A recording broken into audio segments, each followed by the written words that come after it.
The LG inverter split AC error code CH26 indicates a compressor starting failure error, which can be caused by a faulty compressor or faulty wiring.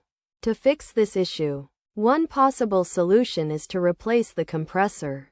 This procedure involves switching the AC unit off, connecting a recovery tank and machine, and using the machine to remove the refrigerant.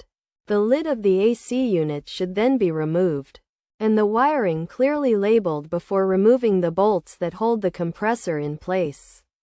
The copper lines connected to the compressor should be removed, and the faulty compressor taken out. A new compressor can then be installed, with the rubber feed attached to the compressor feed, and the copper lines reconnected.